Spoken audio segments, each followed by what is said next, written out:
अस्सलाम वालेकुम गाइस, आप सब कैसे हैं? उम्मीद करती हूँ खैरियत से होंगे। आज मैं अपने व्लॉग की शुरुआत नाश्ते से कर रही हूँ। तो आज मैं नाश्ते में छोला और पूरी ये बना रही हूँ। तो छोले की तो रेसिपी मैंने आपको पहले भी बताया कि कैसे मैं बनाती हूँ, और आज मैं आपको तिकोनी पूरी के बारे में बताऊंगी। तो मुझे लगता है कि अब तो ऐसी बहुत से लोग शायद बनाते हों, क्योंकि पहले लोग गोल ही बनाते थे राउंड में।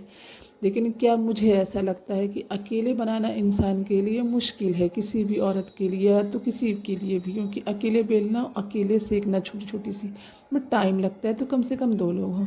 तो मेरी कज़िन है एक जो बॉम्बे में रहती है। तो जब वो मेरे भाई की शादी पे आई थी, तो नाश्ते में जब बहुत से गेस्ट थे, तो उसने मुझे ये तरीका बताया कि आप ऐसे बड़ी सी लोई लेके रोटी की तरह से बेलिए और उसके 4 भाग कर दीजिए। तो मुझे ये तरीका बहुत ही अच्छा लगा, तब से मैं ऐसे ही बनाती हूँ। तो अकेले हो तो भी कोई मुश्किल नहीं है।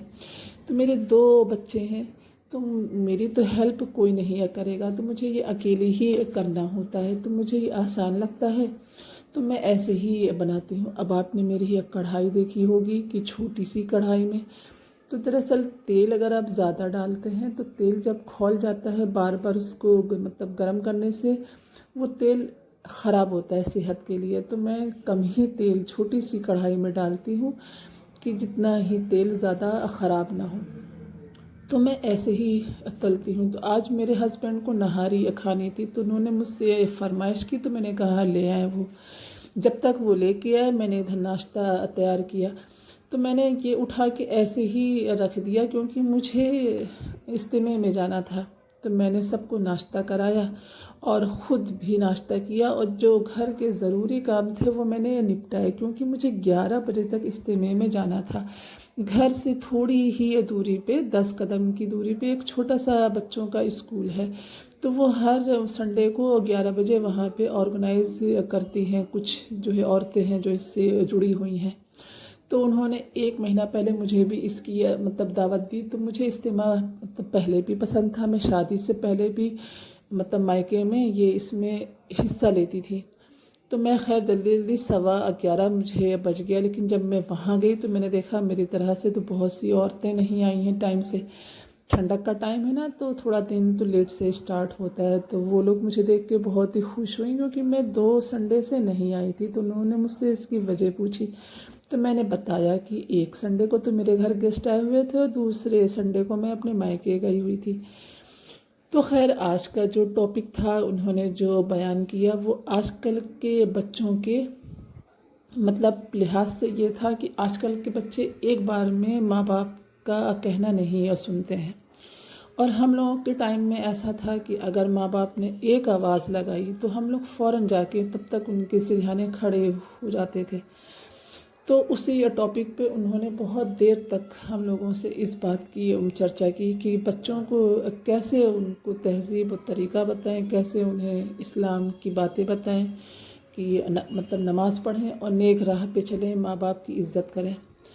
खैर इज्तिमा में जो भी दीन की बातें होती हैं मुझे बहुत ही अच्छी लगती हैं। मुझे दीन में इंटरेस्ट है और दीन की बातों में मैं शादी से पहले भी मैंने जैसे बताया मैं इसमें बहुत ही मतलब इंटरेस्ट से हिस्सा लेती थी।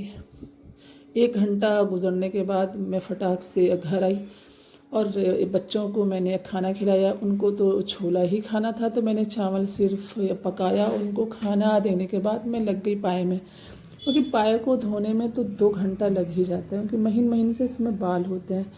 तो 2 घंटा की कड़ी मेहनत के बाद धोने के बाद फिर मैंने इसको कुकर में चढ़ाया। तो क्या 2 ही पाए थे, तो 5 लीटर के कुकर में आ गया।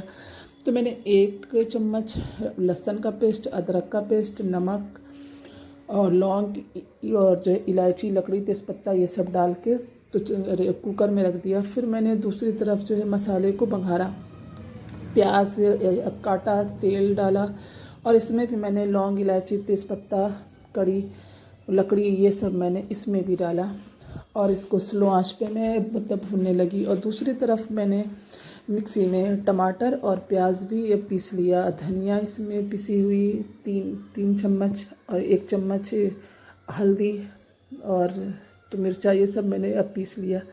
1 घंटे के बाद जब मैंने कुकर को खोला तो मैंने देखा कि ये गल चुका था। देखिए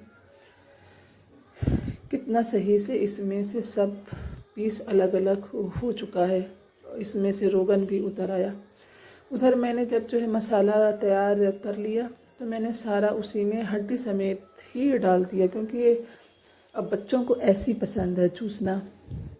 पहले हम लोग बहुत मतलब बच्चे जब छोटे थे तो हम लोग हड्डियों को निकाल देते थे, लेकिन अब बच्चों को ऐसी पसंद है तो मैं वैसे ही फिर उसमें मैं डाल देती हूँ।